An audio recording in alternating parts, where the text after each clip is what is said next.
அனைவருக்கும் வணக்கம். இனிய பொங்கல் திருநாள் நல்வாழ்த்துக்கள். இந்த ஆண்டு அனைவருக்குமே சிறப்பா ஆரம்பிச்சிருக்குது. பொங்கலோட சிறப்பு என்ன சார்? ஏமா உங்க குடும்பத்துல என்னமா சொல்லி கொடுத்தாங்க? எல்லாருக்கும் வாழ்த்துக்கள் சொன்னீங்க. எதிரிலே ஒருத்தன் உட்கார வச்சு பேட்டி எடுக்கிற, வணக்கம் சார், வாழ்த்துக்கள் சார், எங்களுக்கு சொல்ல மாட்டீங்களா? சாரி சார், அவங்க கிட்ட பேசினதுல மறந்துட்டேன். வணக்கம் சார்.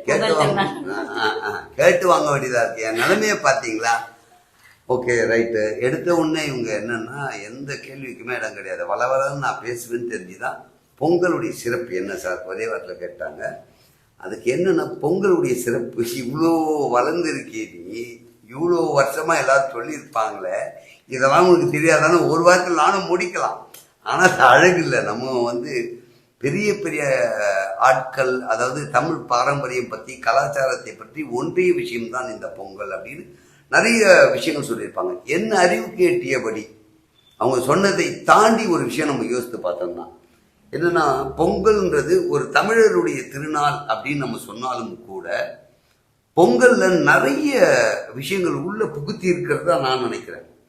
பொங்கலுக்கு நீ சமைப்பியா தெரியாதுமா, இருந்தாலும் கேட்குறேன், பானை வாங்குவேன் இல்லையா? அப்போ குயவர்களுடைய வாழ்வாதாரம் உயரும். கரெக்டா? பொங்கலுக்கு அது செய்யறதுனால இப்போ வெல்லம் பாகு எடுக்கிறாங்க. உதாரணத்துக்கு பூ, பொங்கல் டைம்ல பூ இதெல்லாம் யூஸ் பண்ணுவாங்க. அதே மாதிரி முந்திரி, ட்ரை ஃப்ரூட்ஸ். அப்போ பொங்கல்ன்றது ஒரே ஒரு உழவர்களுடைய திருவிழா நாளாக இல்லாமல் ஒரு குயவர்கள் சொல்லக்கூடியவங்க வாழ்வாதாரமும் உயர்ந்து தறி நெய்கிறாங்க இல்லையா? அன்னைக்கு வேட்டி சட்டெல்லாம் போடுவாங்க, கம்பல்சரி இந்த துண்டெல்லாம் போடுவாங்க. அப்போ இந்த பொங்கலுக்கு தறி நெய்பவர்கள் அவங்க வாழ்வாதாரமும் அதுல ஒன்று இருந்திருக்கு. நீங்க பாருங்க, நம்ம என்ன சொல்லுவோம், பொங்கல் அப்படின்னா உழவர் திருநாள். நம்ம எப்படின்னா ஒருத்தரை சார்ந்து இருக்கிறோம், மற்றவர்கள் வாழ்வும் வளம் பெற வேண்டும் என்று ஒருங்கிணைந்தது தான் பொங்கலா நான் நினைக்கிறேன். இதுக்கப்புறம் பார்த்தீங்கன்னா மாட்டு பொங்கல் அப்படின்னா அந்த கொம்புல அதுக்கு பெயிண்ட் அடிப்பாங்க, மணி கட்டுவாங்க, பார்த்துருக்கீங்களா? அப்போ அந்த விஷயங்கள் அவங்களுக்கு விற்பனை ஆகணும் அப்படின்னு. இதை தாண்டி இன்னொரு விஷயம், காணும் பொங்கல்னு ஒன்று இருக்கு. அது என்னன்னா, வெளியே போவாங்க எல்லாரும், ஒருத்தருக்கு ஒருத்தர் பார்த்துப்பாங்க. வெளியிடங்களுக்கு போகும்போது மகிழ்ச்சியா இருக்கும். இன்னொன்று, அந்த இடம் போய் ஏதாவது வாங்கி சாப்பிட்றோம் இல்லை பார்க்குறோம் அப்படின்னா வளமாக இருக்கிறதா அல்லது வறட்சியாக இருக்கிறதா? என்னுடைய சொந்த பந்தங்கள், என்னுடைய நட்பு வட்டாரங்கள் வீட்டுக்கு செல்லும் போது அவர்கள் எப்படி வாழ்வாதாரம் உயர்ந்திருக்கிறதா அல்லது நெளிந்திருக்கிறதான்னு பார்த்துக்கலாம். அப்போ ஒரு பொங்கல்ன்றது ஒரு சராசரியான ஒரு திருவிழா கிடையவே கிடையாது. அது எல்லாருடைய வாழ்க்கையை ஒருங்கிணைந்து எல்லார் வாழ்க்கையை மேம்படுத்துகின்ற ஒரு விழா தான் பொங்கல், எனக்கு தெரிஞ்ச வரைக்கும்.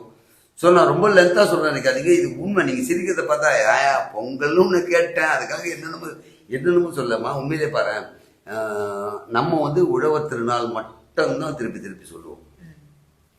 மாடுபிடி வீரர்கள்லாம் நீங்கள் இறங்கலாம், யோசித்து பாருங்க, தன்னுடைய வீரத்தை வெளிப்படுத்துகின்ற ஒரு விஷயமா காட்டுறாங்க. இப்போ பொங்கலை பற்றி இவ்வளோ சொன்னேன், என்னென்ன பொங்கல் இருக்கு அது சொல்லுமா? காணும் பொங்கல், மாட்டு பொங்கல், தைப்பொங்கல். அதான். அப்போ பொங்கல் ஏன் இவ்வளோலாம் டிஃப்ரென்ஸாக வைக்கணும்? ஒரே பொங்கல் கொண்டாடி இருக்கலாமே அப்படின்னா, ஒரே நாளில் எல்லாத்தையும் கொண்டாட முடியாது, செலிப்ரேட் பண்ண முடியாது. அதனால தான் இதை தனித்தனியாக வச்சுருக்காங்க. தமிழனுடைய வீரத்தை பறைசாற்றுகின்ற விஷயமாக இந்த மாடுபிடி வச்சுருப்பாங்க. இந்த மஞ்சு விரட்டு இதெல்லாம் அதை சார்ந்து இருக்கும். அப்போ தான் வளர்க்கின்ற அந்த காளையை பராமரித்து அந்த ஓராண்டு காலமாக பராமரிக்கும் போது ஒரு உயிரினத்தை அன்பு செலுத்தி தன்னுடைய குடும்பத்தில் ஒரு அங்கத்தினராக வளர்த்திருக்காங்க. அப்போ ஒரு உயிரினத்தின் மீது கூட நம்ம அன்பு வைக்கணும்ன்றது அந்த இடத்துல காட்டியிருக்காங்க. அதே மாதிரி பார்த்தீங்கன்னா செங்கல் மாதிரி இருக்கும், அதை வச்சு தான் செய்வாங்க. அப்போ செங்கல் சூளையில் இருப்பவங்களுக்கு சேல்ஸ் ஆகுது பொங்கல் வைக்கும் போது. கரும்பு விவசாயம் தான். அப்போ கரும்பு பயிரிடுபவர் நீங்க, நெல் பயிரிடுறது நான், மஞ்சள் பயிரிடுன்னு ஒருத்தர். ஆனால் இன்னைக்கு எல்லாமே ஒன்று சேருது. அப்போ மஞ்சள்காருக்கும் வியாபாரம் ஆகுது, கரும்புக்கும் வியாபாரம் ஆகுது, அரிசி. அப்போ விவசாயத்தை ஒட்டி அனைவருக்கும் வாழ்வாதாரம் உயரும், குயவர்களுக்கும் வாழ்வாதாரம் உயரும், நெசவாளிகளுக்கும் நுழையும், அதை உயரும் அப்படின்றத இதெல்லாம் ஒன்றா நுழைச்சி நம்ம முன்னோர்கள் வச்சிருக்காங்க. நம்ம அது தெரியாது, நமக்கு நம்ம ரொம்ப உன்னித்து பார்த்தா தெரியும். அதுக்காக நான் மேதாவி கிடையாது. நீங்க சொல்றது அவ்வளோ உன்னிச்சு பார்த்து நீ சொல்லிட்டியா அப்படின்னா, நான் பார்த்த வரை அதுதான் உண்மை. மற்ற திருவிழா ஒன்றை சார்ந்து இருக்கும் அதை வந்து பறைசாற்றுகின்ற வகையில் இருக்கும். அதனுடைய அடிப்படை என்னன்னு பார்த்தீங்கன்னா ஒரு விஷயத்தை ஒன்றியோ அல்லது 2 விஷயங்கள். ஆனால் தமிழருடைய இந்த திருவிழா மட்டும்தான் பல விஷயங்களை உள்ளடக்கி இருக்கு நான் பார்த்த வரைக்குமே. இதை தாண்டி எவ்வளவு விஷயங்கள் இருக்கும்னு எனக்கு தெரியல. இது இன்னும் ஆராய்ச்சி பார்த்தா இதுல வந்து என்ன சொல்லுவாங்க, டாக்டரேட் வாங்கலாம். நம்ம இன்னும் ஆராய்ச்சி பார்த்தா நம்ம சொல்ற ஒரு 4 லைன் தான். உண்மையை ஆராய்ச்சி பார்த்தா நிறைய விஷயங்கள் இருக்கும்ன்ற. இப்ப நான் கேட்கிறேன், உங்களுக்கு தீபாவளிக்கு நீங்க என்ன பண்ணுவீங்க? எப்படி செலிப்ரேட் பண்ணுவீங்க? பட்டாசு வெடிப்போம், சொந்த பந்தம் வீட்டுக்கு வருவாங்க, பலகாரம் கொடுப்போம். நீங்க புது ட்ரெஸ் போட மாட்டீங்களா? அது இல்லாம எப்படி சார் தீபாவளி? அது எனக்கு கேட்கக்கூடாது, கேட்கும் போது சொல்லணும் இருக்கா. அப்போ இத ஒரு தமிழருடைய திருவிழாவாக நம்ம தீபாவளி எடுத்துக்க முடியாது. இப்போ நார்த் இந்தியாவில் எடுத்தீங்கன்னா அந்த மார்வாடிகளுக்கு அதுதான் புது வருஷம். புது வருஷமா அன்னைக்கு தான் அவங்க கணக்கெல்லாம் தவங்க. அரசு படி அது மார்ச் முடிஞ்சு ஏப்ரலில் தொடங்குறாங்கன்னு சொன்னாலும் கூட அவங்க புது புத்தகங்கள்லாம் அன்னைக்கு தான் அதை வச்சு செய்வாங்க. இது எதுக்கு சொல்ல வரோம்னா, தமிழருடைய திருவிழா தான் பொங்கல். தீபாவளியும் நம்ம செலிப்ரேட் பண்ண எல்லாம் பண்ணுறோம், அது எல்லாருமே பண்ணுவாங்க. இந்த பொங்கல் நம்ம தமிழர் மட்டும்தான் கொண்டாடுற ஒரு மிகப்பெரிய ஒரு விழா. அதில் எல்லாருமே நல்லா இருக்கணும், எல்லார் வாழ்வாதாரம் உயரணும் அப்படின்னு பல விஷயங்கள் அடங்கிறது எனக்கு ஆச்சரியமா இருக்கு, ரொம்ப ஆச்சரியமா இருக்கு.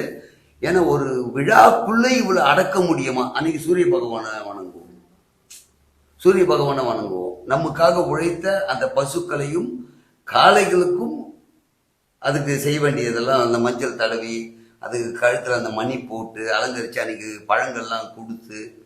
ஸோ உயிரினங்களும் சரி, மனிதர்களும் சரி, அல்லது இறைவனாக படைக்கப்பட்ட இறைவனால் நம்ம வாழ்ந்து கொண்டிருக்கிற சூரிய பகவானுக்கும் சரி, நிலத்தை கொடுத்த அந்த நிலத்தில் இருக்கக்கூடியவங்களுக்கும் சரி, எல்லாத்துக்குமே ஒரு விழா கொண்டாடுவோம்.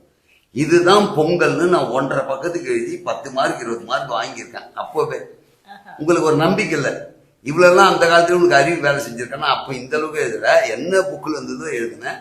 அதுக்கப்புறம் நாளடைவில் நான் வரும்போது பார்த்த விஷயங்கள், நான் பல விஷயங்கள் நம்ம ஆராய்ச்சி பார்க்கும்போது தான் புரியும். அது மாதிரி நான் ஆராய்ச்சி பார்த்ததில்லை. இது ஒருவேளை இதுவும் பலர் சொல்லியிருக்கலாம், பட் நான் பார்த்த வரைக்கும் இது உண்மையான ஒரு விஷயம். பொங்கல்ல இவ்வளவு விஷயம் இருக்குன்னு இப்ப நீங்க சொல்லிதான் தெரியும். நாங்க என்னமோ காலையில எஞ்சி புது துணி போட்டு பொங்கல் வச்சு சாப்பிட்டா பொங்கல் முடிஞ்சு போச்சு அப்படிதான் நினைச்சிட்டு. பொங்கலோட சிறப்புகளை பத்தி நீங்க நிறைய சொன்னீங்க. பொங்கல் அன்னைக்கு உங்களுக்கு ஒரு சிறப்பு இருக்கு, அது தெரியுமா? தெரியும், நான் மாடுன்னு சொல்ல வரலம்மா. ஏமா பொங்கலுக்கு எதுக்கு நம்ம சிறப்பு? அப்படி இல்ல சார், சிவகார்த்திகேயன் சார் நடிச்ச அயலான் படம் வந்து ரிலீஸ் ஆகுதுல்ல, அதுல நீங்க நடிச்சிருக்கீங்க, அது சிறப்பு இல்லையா? உண்மையிலே நான் மறந்துட்டேன். உண்மையிலே நல்ல விஷயம் ஞாபகப்படுத்திருக்காங்க. பொங்கலுக்கு எல்லாருக்கும் ஒரு சிறப்பு. அதாவது என்னன்னா, பொங்கல் கொண்டாடுறது எனக்கு கூடுதல் சிறப்பு என்னன்னா, மிகப்பெரிய ஹீரோ சிவகார்த்திகேயன் சாருடைய படத்தில், அயலான் படத்தில் நடித்து அது ரொம்ப நாள் பெண்டிங்கில் இருந்த படம். சொல்லப்போனால் என்னடா அது ரொம்ப நாள் கழித்து வருது, இந்த படம் எப்படி வந்து மக்கள்கிட்ட ஜெயிக்க போகுதுன்னு நினச்சேன். ஆனால் என்னென்னா, இந்த காலகட்டத்துக்கு இந்த 5 ஆண்டு காலத்தில் என்னெல்லாம் மாறி இருக்கோ அதையும் தொழில்நுட்பத்தோடு கொண்டு வந்து சக்ஸஸ் பண்ண படம். அந்த படத்துலையும் நான் நடிச்சிருக்கேன்றது எனக்கு ரொம்ப மகிழ்ச்சி. அதே மாதிரி வந்து சிவகார்த்திகேயன் சார் சொன்னார், நான் கலக்க போகுது ஃபைனல் பண்ணும்போது ஒரு வார்த்தை சொன்னார், உங்களுக்கு அழைப்பு வரும், இப்போ ஏன் அழைக்கலைன்னா இந்த படம் சீன் நிற்குமா இல்லை எடிட்டில் போயிடுமான்னு தெரியும், அதனால தான் நான் கூப்பிடல அப்படின்னாரு. அதுக்கப்புறம் கூப்பிட்றேன்னாரு. எல்லாம் நம்ம இப்போ நேரில் பார்க்கும்போது சொல்ல, நான் டீ வாங்கி தரேன் உனக்கு சொல்கிறதோ, நீ ஜூஸ் வாங்கி தரேன் எனக்கு சொல்கிறதோ, எப்படி பேசி பணம் வாங்கி தர மாட்டோம். அதே மாதிரி அவரும் சொன்னாருன்னு நினச்சேன். உண்மையிலே படத்தில் ஒரு வாய்ப்பு வாங்கி கொடுத்தாரு. அது மிகப்பெரிய ஒரு பெரிய படம். அந்த படத்தில் நடிச்சிருக்கேன். அந்த படம் இந்த பொங்கலுக்கு ரிலீஸ் ஆகுது. உண்மையிலேயே அது படத்துக்கு சிறப்பு, அதில் செஞ்சிருக்கின்றது எனக்கு மகிழ்ச்சி. சந்தோஷம் சார். இன்னும் நீங்கள் நிறைய படம் நடித்து அது வெளி வந்து வெற்றி அடையணும்னு நான் வாழ்த்துறேன் சார். இப்போ 2024 எல்லாருமே ஒரு லட்சியம் எடுத்துப்பாங்க, இதை நான் பண்ணணும் அதை நான் பண்ணணும் அப்படின்னு சொல்லிட்டு இருப்பாங்க. அது மாதிரி உங்களோட லட்சியம் என்ன சார்? 2024 இல்லை, ரொம்ப நாளாகவே லட்சியம் இருக்கும். திரைப்படங்களில் நமக்கான ஒரு இடம் வேணும், அந்த அங்கீகாரம் வேணும். பல வருஷ போராட்டங்கள். 2023 எண்டு டிசம்பரில் வந்து ஒரு 4 படங்கள் வெளியாச்சு. இப்போது 2024 ஜனவரியிலேயே எனக்கு ஒரு மிகப்பெரிய படம் ஒன்று ரிலீஸ் ஆகிருக்கு. இது இல்லாமல் ஒரு 7-8 படங்கள் தொடர்ந்து இருக்குது. ஸோ அந்த படங்கள்லாம் வெளியே வரணும், அது மக்களுடைய ஆதரவு பெற்று வெற்றி பெறணும். அது மூலியமாக எனக்கு ஒரு அங்கீகாரம் கிடைக்கணும் அப்படின்றது தான் என்னுடைய இது. இந்த லட்சியத்துக்காக உழைப்பு நிறைய எங்கெங்கேயோ போட்டாச்சு. இப்போ புதுசாக நான் ஒன்று உருவாக்கி புது லட்சியம், நாளைக்கு காலில் இருந்து இது பண்ணுவேன், நாளில் இருந்து அது பண்ண மாட்டேன்ற லட்சியத்தை எல்லாம் எதுவும் இல்லை. என்னுடைய லட்சியம் எனக்கு ஒரு நகைச்சுவை நடிகர்ன்ற ஒரு அங்கீகாரம் வேணும்ன்றது தான் என்னுடைய லட்சியம். அது நல்லவங்களுடைய ஆசீர்வாதத்திலும் இறைவனுடைய அருளாலையும் அவங்களுடைய அன்பாலையும் நிச்சயமா இந்த வருஷம் நடக்கும்ன்றது முழுசா நான் நம்புறேன். கண்டிப்பா நீங்க நினைச்சது நடக்கும் சார். நீங்க நடிச்ச படம் எல்லாம் பார்த்திருக்கோம். அதுக்கான அங்கீகாரம் சீக்கிரமே உங்களுக்கு கிடைக்கும் சார். உண்மையிலேயே ரொம்ப மகிழ்ச்சிமா. இந்த பொங்கல் நல்ல நாள்ல மக்களோடு இணைந்து பேசுவதற்கு மிகப்பெரிய வாய்ப்பு கொடுத்துருக்கீங்க. அதே மாதிரி நீங்கள் பேட்டி எடுக்கும்போது ஆரம்பத்தில் வணக்கம் சொல்லனாலும் அதுக்கப்புறம் என்னுடைய வெற்றிக்காக பேசுனீங்க தெரியுங்களா, அது ரொம்ப சந்தோஷம்.